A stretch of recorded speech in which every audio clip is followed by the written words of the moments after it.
Hey guys, here's a quick update on what it's going to take to make an HY35W work on your Z31 Turbo.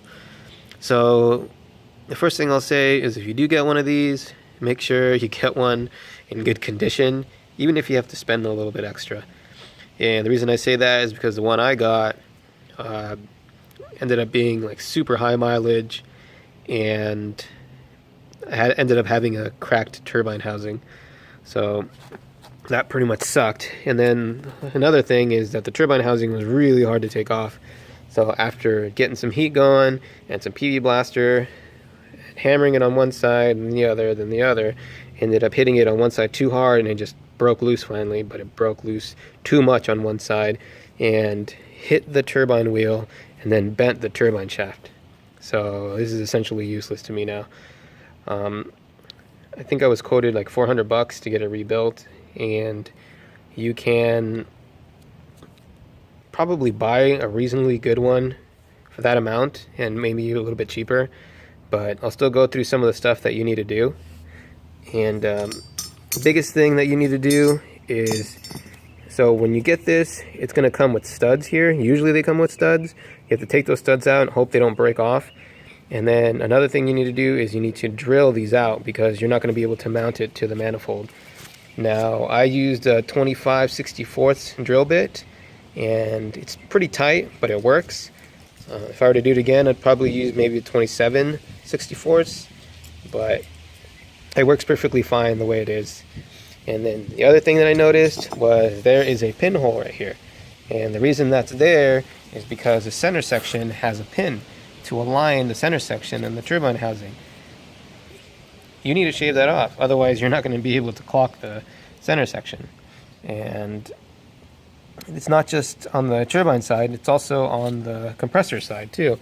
If you look here, you'll see there's a hole right there, and then on the compressor housing, you'll see the pin is bent, but you'll see that there it is right there.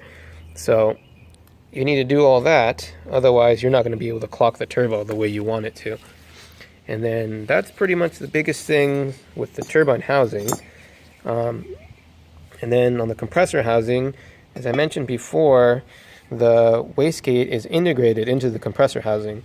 So you need to drill and tap this hole and make sure you get a straight fitting, not a 90-degree one. I got a 90-degree one, and then when I try to screw it in, it hits this, so I pretty much ended up being useless to me. So I'm just throwing that out there.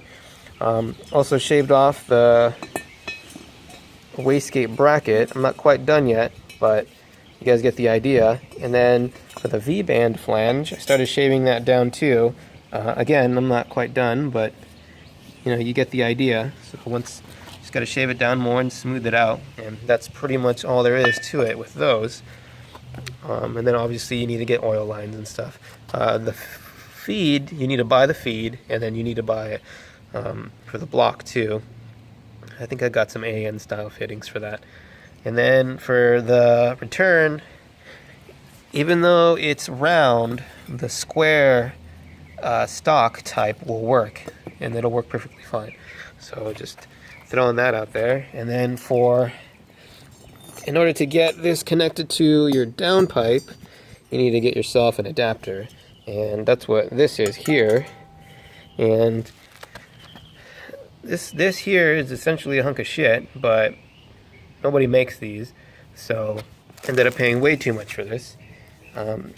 But you can see this is what I affectionately refer to as my lobster, and it's stainless steel. That's probably why it was so expensive, and it looks like it's TIG welded here, but you can probably make this yourself a lot cheaper if you just use mild steel, and then maybe get like a 180-degree bend and then cut and weld the flanges. That would probably be a lot easier. But yeah, this thing is pretty rough, but I mean it'll probably end up working. Hopefully. So that's what sucks, is I don't even know if it's going to work on the car. So just throwing that out there at you. And then as for the wastegate, I was going to drill a hole here and then tap it and then put a bolt in there so it'll push down on this and prevent it from opening. So yeah, if I was going to do this again, I probably wouldn't. I would probably just get an HX35, because you don't have to do a lot of the stuff that you have to do to this. For example, you don't have to drill these out, you don't have to shave off bracket, and you don't have to drill and tap that. It doesn't have this pin, so you're able to clock it. I think it's just bolted on, so you can just clock it that way. You do have to get one of these though, or make yourself one of these. So that's still kind of sucks, but you can make it, you know, in a different way too. You can make it different styles. Like I've seen somebody use a V-band clamp here instead of this 3-bolt thing here. So that's another idea thrown at you. But yeah, there you have it. That's all the stuff that you need to do in order to make this work. But if it works, I'm sure it'll be pretty badass. But you know, it's like an HX would be a lot easier.